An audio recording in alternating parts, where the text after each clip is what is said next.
Okay, I was born in Edmonds, April 5th, 1934, at the southeast corner of 6th and Glen, which is over the back of the old high school. Was a very, very traumatic first few years. I can remember vividly watching the radio Sunday morning on December 7th, and my dad came in and he says, "That's not good news."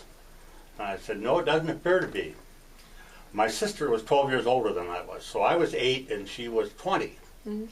And she was very good friends with 2 Japanese girls that were at Edmonds. We had 4 minorities. We had 2 Alaska Indians, who were the most popular kids in school, and then these 2 Oriental girls. And a short time later, in 1942, they came in and picked these 2 girls up and took them off to a camp in Idaho. My sister was absolutely out of her mind over it. And it was wrong. We all know that now. Mm-hmm.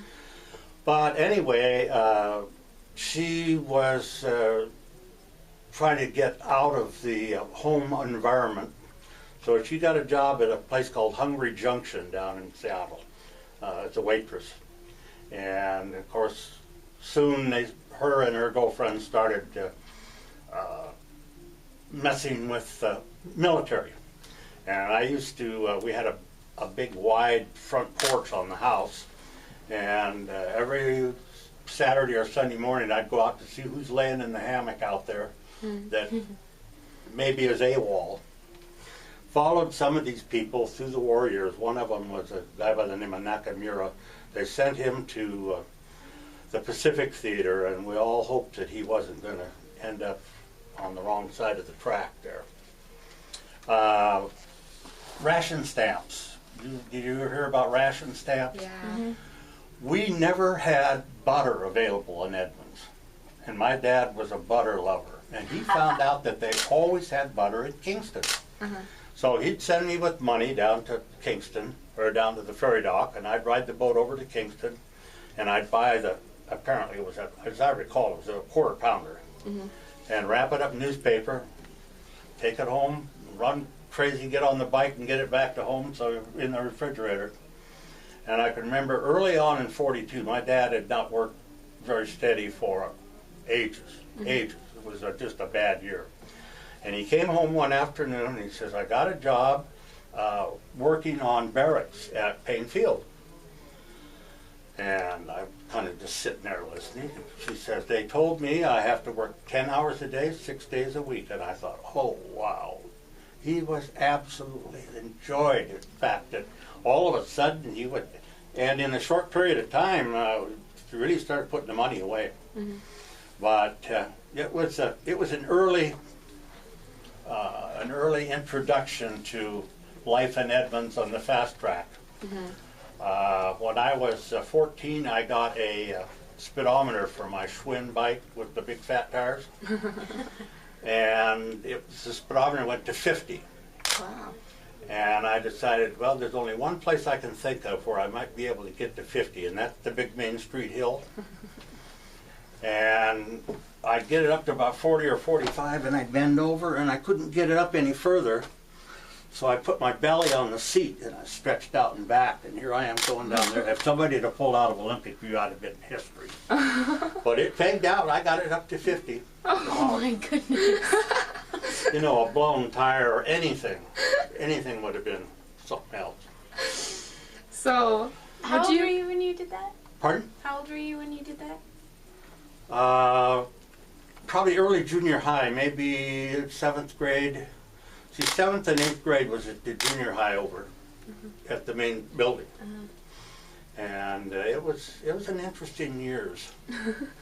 We had all kinds of things going on that we got away with that you'd never get away with nowadays. Like the time over here across the street, Ray Rasmussen was the police chief at the time. He was something else. He was something else. And anyway, they decided, and I've never been sure who did the actual deed, but he always parked next to that fire plug. and it just used to irritate us every time we drove by it. He parked next to the fire plug. So I think it was a couple of guys from Richmond Beach area. That was a different group of people, Richmond Beach. And they brought an old logging chain, and they hooked it up over the rear axle and looped it around the fire hydrant. And then a bunch of them, me included, came through, stopped, squealed our tires and took off, and he come running out of the building, jumped in the paddy wagon, which there's a picture of here somewhere. It's one of those small vision of a, I can't remember the name of it. Anyway, it was a probably a 46, 47 Chevrolet, and the rear axle and the spline shaft going back to the transmission, all with one piece. So when he gunned it, he broke the shackles on the rear, and the car came off and dropped on the bumper. We never found anybody that would really owed up to it. I've got some possibilities, but it was interesting. Very interesting. Oh my gosh. So would you consider yourself a trouble child? Were you a kid that got into trouble a lot? I was more wild than trouble. No. Okay. Did you get in trouble a lot? Pardon? Did you get in trouble a lot? Never got caught. Only got caught once. Spent the afternoon in that jail over there. Oh, was it? Wait, was the jail still in the museum? It was as grimy now as it was then. Oh wow. But my cousin and I were driving our two cars. We came in on 3rd Avenue, and we turned left to go down to what used to be Hopper Chevrolet on the left of the post office. And as my cousin pulled out, he squealed his tire, pulled over to the side of the coupe and stopped. I did the same thing. Come over the curb and stopped. And we got out the cars and we were going to go across the street to Hopper Chevrolet. I don't know, buy a car or something. And these two old duffers decided that they were going to make an example of us. Now, I never got out of first gear column shift, so I never was over about 15 miles an hour, 15, 20. Well, anyway, this guy came down and he said, "We're going to make an issue with you guys." So they arrested us and charged us with reckless driving. Oh no. And so we were sitting in the jail, and it was kind of a joke, you know. I can't imagine why in the world that, you know, it's a long ways from that. Failure to do care and caution might be more applicable. So anyway, it all came down to the fact that we got charged, and my dad said, "Well, I think you better try to get it out of town." So my cousin and I hired a lawyer and tried to get a change of venue. That wasn't going to happen with Judge Doty. So we got our license suspended for 60 days. And it was 4 months before I got back on it. And it was one of those things where you had to get on what they called at that time assigned risk, which was a different insurance, you know, and you paid about twice as much for it. Never got hooked after that, but if you had a run, and we'd always run south because you go across the county line and they didn't chase you. So, was the jail, where was the jail? Pardon? Where was the jail that you stayed In the basement over there. In the Emmons Museum? Oh, yeah, in that old jail. So, was it still the library upstairs when the jail was downstairs? Yeah, still library upstairs. And so, so what did you do as a kid? Like, can you go through a daily average day of what you did? We were kind of loose cannons. See, my folks were older than everybody else's because my sister was 12 years older than I. Oh, wow. And it was interesting. It was an era that you never see again. But I remember one time Hutchinson would be a name that would come up in the Edmonds annals. And Tom and I were buddies around age 18, maybe right out of high school. And he decided that we're going to do some racing on Snake Road. You know what Snake Road is?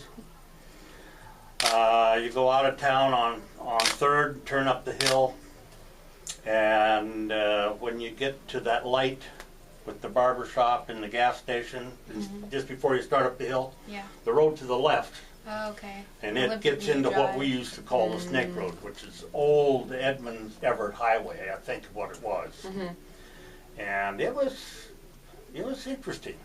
So anyway, he decided he's going to cut this car in half. So he cut the front end off and extended it 2 feet more wheelbase.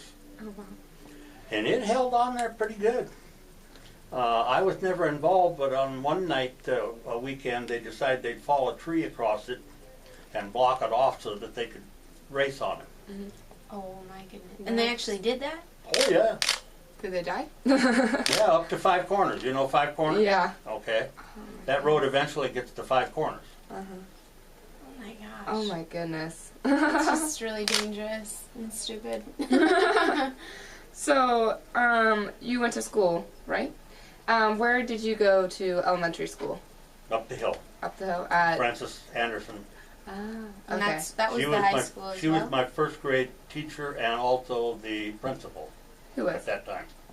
Who? Frances Anderson. Oh, so you actually met Frances Anderson? Oh yeah, Oh, that's so cool. yeah. Could you describe She her? and Miss Christofferson were buds. Both of them teachers. But they were incredible teachers. You were? I have incredible memories from my grade school teachers. Mrs. Shakespeare, Miss Shakespeare, had the most beautiful penmanship. Just absolutely. She'd be talking to you and she'd write on the board when they had chalk and boards. And it was just perfect. The letters were all perfect and they were all level. And They don't teach that anymore. Apparently, cursive handwriting. yeah, They that's do kind of like 1 year and then they don't make you. You print now. yeah. They don't make you use the cursive anymore. Yeah. Did you have to use the cursive when you were? Did I what? Did you have to use cursive when you were in grade school? Yeah. And then did that carry through middle I school, don't high school? remember ever changing. I remember printing on occasions. I don't remember anybody saying anything that was bad about it. Okay. So the high school was also at the Francis Anderson Yeah. Center, right? No, high school was over here. Okay, but it was close. 7th, to 8th, junior high was it where it used to be the shop, you know, the woodworking shop. Well, it's been gone for years. Yeah. But, yeah, Did you participate in sports in high school or in grade school? not really. Okay. Not really. I was more interested in chasing girls and having a car that ran good. That was what I was always ready to work for. So, what did you do on, like, your weekends during high school? What did all the kids here do? You know, nothing really comes to mind other than going down Richmond Beach to beach parties. Uh-huh. I can remember a party down there one weekend during football season, and I could see, I don't remember where we got the beer, but somebody had it. And as I was kind of sitting back trying to decide who I was going to get friends with and who I wasn't. And could I get this girl out of here or not? And then there started coming down the hill all these red lights. And there was about 8 or 9 cop cars. County sheriffs, Richmond Beach had a cop at that time. And I stood in that swamp with the cattails, with water up to here for about a half hour waiting for them to get out of there so I could get out. They packed them away like you wouldn't believe. There must have been, I don't know, 10, 15 guys that got picked up, Oh my taken in. gosh. Oh my gosh. I don't know whatever happened to them because most of them I didn't really know that well. I was kind of out of my element at Richmond Beach. We had a bunch of guys that called the Beach Boys, and they were one tall by themselves. What about the Edmonds Beach? Was that really a beach at that time, or was it just kind of a... That's where I did get involved in baseball. And I used to go down to the beach and bat rocks in the afternoon from the beach. You know, pick up a stick and bat rocks out in the water. Mm-hmm. So, how do you think your classmates would remember you? About the way that I just described. We just had our big reunion last weekend. Oh, really? How many Yeah. years? Was it your... Class of 52, So 60? 60th reunion. Oh, wow. And there were 3 people at that reunion I started the first grade with. Really? Yeah. Oh. That's awesome. But most of the ones I was real friendly with didn't get involved. I just don't have a recollection of a lot of them. Mm-hmm. I was one that was trying to work different angles with different groups of people rather than get stuck with one group and then, you know, Mm-hmm. I'm sure you've done the same thing. Yeah. Had the opportunity to go one way or the other. Yeah. So, you're married now? When did you meet your wife? Pardon? When did you meet your wife? Or where is this? I knew my wife in high school, but I never Okay. dated her. Mm-hmm. We dated after school. Mm-hmm. And she wasn't really the first pick. Her girlfriend was the one I was trying to get, and I'm so thankful I didn't end up with her. Does she know that? Pardon? Does she know that Oh, you were yeah. trying to get with her? Yeah, a good friend of hers. But I'd have been a widow a long time ago because this woman has had multiple health problems. Oh. That's too bad. And my wife is, with the exception of a gallbladder attack 30 years ago, she's pretty much protected all the way. So how did you know that your wife was the one?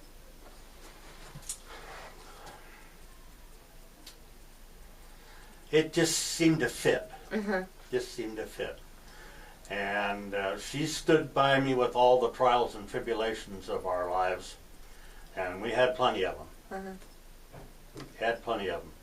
I made the first dive at Edmonds Ferry Dock, skin diving in 1955.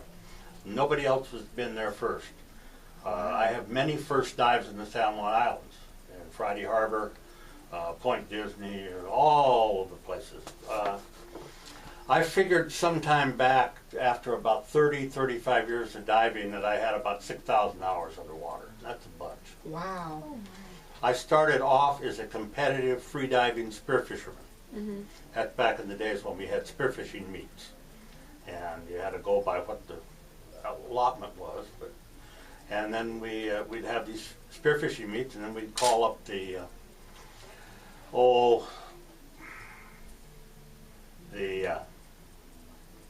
people that were going to evolve on the I lost it. I'm trying to think of 4 different things at one time. Oh. Well, we can go on. Go ahead. How did you get started in diving the fish? I've always been interested in, I can remember at a very early age down at the beach and thinking, wouldn't it be great if all that water would move out of there and I'd be able to walk down into this area and see what's down there. And in the summer of 1955, I found out that they had a dive store in Seattle. And so I decided I'd go down and see what they got to offer. And I rented a suit and a weight belt and a tank and a regulator, no diving. And the guy on the way out says, well, he says, to keep from having any trouble, never go up faster than your smallest bubble. And that's the way we gauge things. Mm-hmm. So, I've got pictures of 40-pound lingcod like you wouldn't believe. so that's your job, right? Correct? No, It that was wasn't? just a hobby. Oh, wow. How long did you do that for? 30 years, Wow. It's a long time. but not that active. Okay. I did some of the first underwater color photography in this area. Wow. That's amazing. That was back when Dixie Lee Ray was the keeper of the Seattle Center, the Science Center. She was overwhelmed with some of the stuff I brought back, of flowering of sea anemones in 90 feet of water that nobody had ever seen before, and here I had it on color film. We made our own lights. We made our own lights to light the underwater scene. That's so cool. And then ran them out of a generator in the boat. And we've got these lines coming down to these two lights, and you're dragging them down to get into where you get into something you want to look at. But did that. That was my best job. I worked at Varig Film Productions for over 10 years. And when the big recession hit in '79, advertising budgets, the first thing that got cut, and all of a sudden I'm looking for a job. But I did find it. I worked for a couple of years later for a guy in Seattle. It was doing primarily television commercials. I did Space Needle commercials and several different ones. UGN was one of them. And then I found out that UGN, at that time, 60% of it was sucked up by overhead. You only got 40% to where it was supposed to go. Great time. So did you have any other jobs? Pardon? Did you work anywhere else? Well, my dad worked in construction, ran a small crew, and I hated it, but it was the only thing I ever really made a lot of money at. But working with your dad is just not all that great for a lot of people. Did you work for years? Well, my dad works for my grandpa, so. But I can work with my dad, so. Where we at? Well.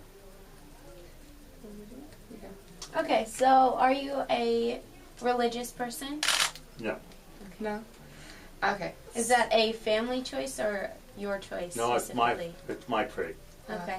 I've spent too much time with astrophysics and geology and astronomy, and I just can't buy it. So, do you have any theories on life then? Do I have what? Any theories that, I mean, religions have their own.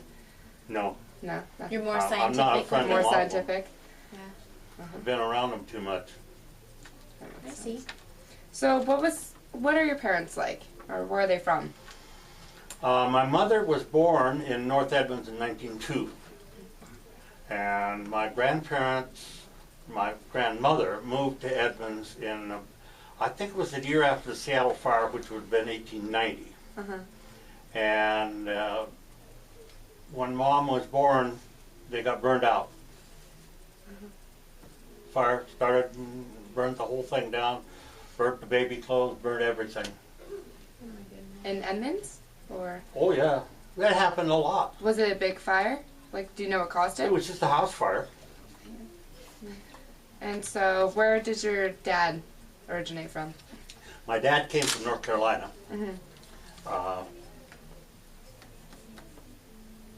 It was a very mixed up family. My grandfather was a fire and brimstone preacher, Southern Baptist hardcore, a brutal man, and he died of peritonitis. That's when you got an appendix that gets infected and it bursts, and they didn't know how to take care of it in those days, so he died. And so my grandmother moved with 3 of the kids. There were 5. There was six. My dad had 2 brothers, full brothers, and the other was 3 more kids. And it was disjointed. There was no, there was no welfare. There was nothing of this or none of that. You just had to suck it up and do it. And it was very difficult, very difficult. My mother used to talk about my grandmother when they got here. They were going to go make a timber claim in over by Cle Elum somewhere. And they went over there and they had to pack their stuff on pack animals to get over there. And they made the mistake of putting a jug of kerosene for the lamps in with a bag of flour. And Grandma said that flour always tasted like kerosene or something like that, because it leaked into the wheat. They had to eat it anyway. That's funny. So my family comes from very poor, very poor, very poor. But you had a good childhood, correct? No, I wouldn't say I had a good childhood. I have a lot of blanks in there that were difficult. I was one that usually tried to try people's patience, I guess you would say. How'd that turn out for you? Pardon? How did that turn out for you, testing your Well, patience? I made it this far. I've now been through an eye stroke, which paralyzed this side. You see my cancer button on there. Cancer sucks. 3 years ago, I was diagnosed with stage 3 lung cancer. And to make a long story short, I got a medical marijuana, and now my lungs are clean. Good. But I've got 2 hot spots and 2 lymph nodes that at the moment I'm doing nothing.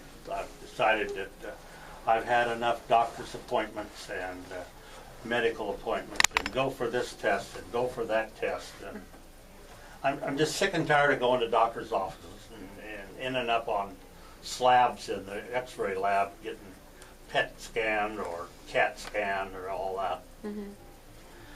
So I'm heading down south, which I do in late September, early October. I spend 6 months in Arizona. Ooh.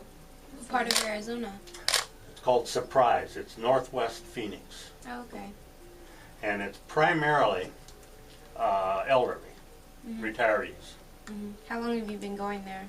You go every year, or? I've been going every year for some time. I retired in '98, and I started going down 3 months then, but now I'll go down 6 months. My wife she can't stand 6 months down there, so she'll come down and then she'll fly home and turn around and come back. She doesn't deal with the heat like I do. You like the heat? You like I the love heat? the heat. Yeah. Love the heat. And right now I'm fighting a big back problem. I thought I was going to have surgery, and the guy says, surgery isn't going to help. You're going to have to suck it up and live with it. I'm not ready to do that yet because it's a real hindrance. The cancer never hurt. It never really did anything to hold me back per se. It was just one of those things where, you do your thing and either it works out or it doesn't. But I've always come in with kind of a jaded look at the thing. Do you have any kids? 2. How old are they? Son's 52 and the daughter's 50. Do you have any grandkids? 1, 24. Wow. And that's it. That's all we're going to get. End of the era? My son is never married, and our daughter didn't like pregnancy at all. Ah. Matter of fact, she hated it. She was sick, and just... It wasn't good for her. It was not good for her, and she's short anyway. And when and Ben was a big kid. He was over 9 pounds. Oh, wow. She's done quite well. My son is still trying to find his niche, I guess. Did your kids go to college or anything, or did they I did not. Okay. Nor did they. Okay. My daughter's very well employed by a place called Plywood Supply over in Kenmore. She's been there for years. And she's an outside buyer and seller. Shipping right now a lot of material to Alaska. Ooh, that's good. So your kids, are you close to them? Do you see them like every... I think it's close, excuse me, as close as most people with their kids at that age. Do they live The daughter obviously Tony lives in that. Linwood, and Gina lives southeast Everett. Okay. So Do you they get- do live close. Do you have any family traditions that you've had passed down? Nothing comes to mind. Nothing comes to mind. Well, do you have an ethnic background at all? A what? And any ethnic background at all? Been- Can you say it? Ethnic, like, did your family heritage, are they from Europe, or have you traced back your family? Traced back both sides. We traced back my grandmother's side to Quebec, where her father was on the Canadian Railway, and they got stuck out in a snowbank, and he ended up getting froze to death. And Quebec, of course, has been heavily Catholic, and so my grandmother and her immediate nucleus of people, which was about 3 or 4, and they decided that they were going to have to get out of there because otherwise they were going to take the kids and put them in a Catholic school, and that didn't buy. So the Catholic Church chased them all the way to Washington State. Wow. Wow. No. So I don't have very good feelings for Catholics. Well, we'll go back to parenthood. So, how did you feel when your kids were born? I was so involved in working, it was very, very difficult to have much of an opinion.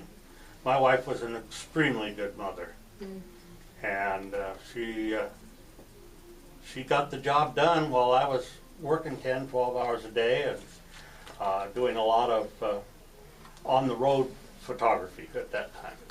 Loved the job, loved the job. They made money on all the films that I had anything to do with, but he had no financial common sense.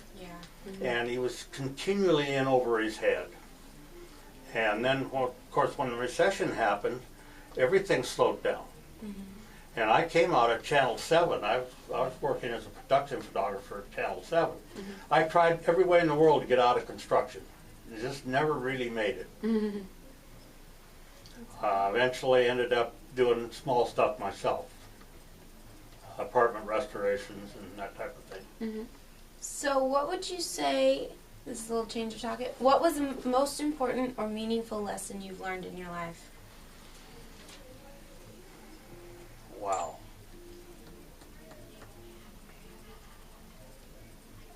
Well, when you make a decision, you're going to have to stick with it. You don't back out. Be timely. Let's not be messing around and be 15, 20 minutes late all the time. Like a couple of friends of mine that I went to high school with, they're always late.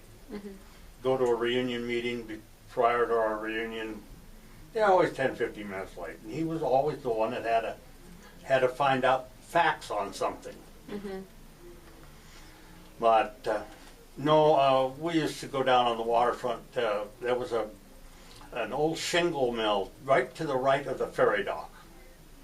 And it was the only mill that was operating when I was that age. And a friend of mine, George, who used to live over here, we'd go out and run on the log booms. Just dangerous as all get out. Jumping those logs from one to the other. And then it dawned on me, George didn't swim. He couldn't swim a stroke. Could not swim a stroke. But anyway, on the shingle thing down here, we used to go in, George and me and a cousin, and we would get in there and wait for the watchman to make his rounds. They made rounds every hour with his clock and turn the key. And so we'd pack a bundle of shingles and, clamp them down, put the nails in, take it out, and then start another bundle. We'd pack shingles, and I always wondered what those guys must have thought when they came in the next day, and here's a bundle of shingles that's been packed. Yeah. Just Just incredible stuff. Used to have a toilet on the end of the ferry dock, and that was one that we really was to wonder about. And I tried to swim around it always. But it just dropped right into the water out of the toilet. It's just oh yeah. Yeah, you go in there and look down the toilet, right into the water. Oh, that's Oh, disgusting. that's so weird. It was pretty gross. People swim in that water. I've been in that water. But of course that toilet's been gone for a long, long time. So, what are you most proud of in your life? I think probably the ability to test the margins of safety with diving. I've been some really nasty places and was able to come out of it. We were diving the west side of San Juan Island by the lime kiln. Have you been up there? No. And it's a straight drop to about 90, 95 feet. And then there's a ledge about 20 feet wide. And then it goes down to 200 fathom. Just straight down the hill. And we try to get at the change of tides so that we didn't have that awful current going up and down that coast. And we guessed late once, and all of a sudden the current's coming, and I'm down at the ledge looking in a couple of holes for a lingcod, and all of a sudden the current comes up, and you couldn't swim against it. So grab your spear gun and you hook it into one of the rocks, and you get over where you can hold onto the rocks, and then you climb the rocks back up out of the water. But it pushed me down the line of probably 50 yards or so before I could get hold of the rock and get back up. I would eventually come back up, but whether I had enough air left or not, that was another story. My goodness. And were you alone down there, or were there other people with you? We very seldom dove alone per se, but not necessarily right by you where you could see. Wow. That's scary. That's terrifying. And that was your hobby. And then, of course, this here, which you don't recognize. No, not at all. Do you want to show the camera? I think. Like that? Yeah. Gold parachute wings. I was in the 11th Airborne Division in Germany in 57, 58. That was when things were turning nasty down south. We had a bunch of people that shipped to Lebanon in the summer of 1958 to go down and solve the Muslim problem once and for all. Dumb young kid, boy, I'll tell you, you could tell that they weren't changing. They not only wanted you to change, but they were going to force you to change. And a friend of mine got one right between the eyes on a sniper down there. Oh, that's so sad. I've had a very, very active life. Very, very active life. I don't know anybody else that has not been a diver, one of my diving compatriots, that felt any other way. We covered the area.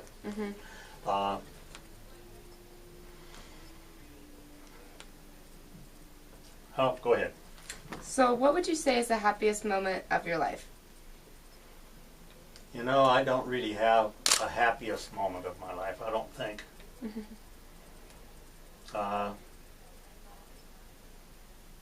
No, I just don't have it. Okay. Is there anything else that you'd like to add that we didn't cover in this interview? Well, I could go on for hours about the World War II. I can remember they were having a metal drive right there by the fountain in the middle of Fifth. And I can remember coming down on my bike and looking and seeing metal bed frames stacked up. All kinds of metal bed frames. And then they finally came in and got it all picked up. But, boy, I'll tell you, it was something. I didn't realize how much I liked sugar.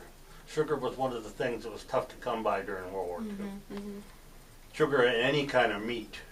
Yeah. And mostly byproducts of a cow. You know, butter, cream. Milk never seemed to be a problem, but butter was always a problem. So anyway, and I think it was the 7th grade, and the folks decided they were going to build their house. So they bought a property off of 9th and Cedar. And I'm thinking, where are we going to go now? If we move out of this house, what's going to happen? Well, what we moved into was a 20 by 20 uninsulated building in back of my grandmother's house, which was the studio for my uncle, who is one of the big four painters around here, Guy Anderson. Mm-hmm. You probably recognize Guy Anderson. No? No? Okay. He's one of the big four. That was his studio. And you could see through the walls, and we spent 18 months in there. Mm-hmm. No water, one bare light bulb in the ceiling. And I finally built a camp, nailed together with old bent nails and stuff that we picked up when they were doing the add-on of the high school, and carried plywood up there. It was not a very nice pipe. Nobody knew where I lived for a year and a half. Yeah. Wow. How old are you?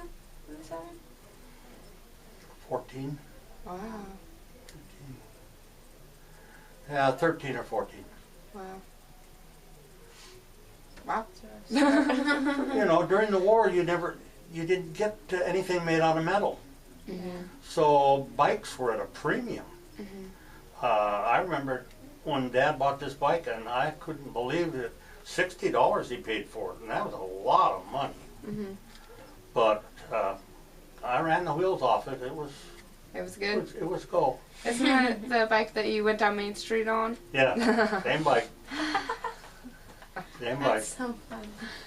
All right, so we're gonna have to get you to say your name for the camera. Okay, Gary Crymes. All right, and thanks for being interviewed. Thank you.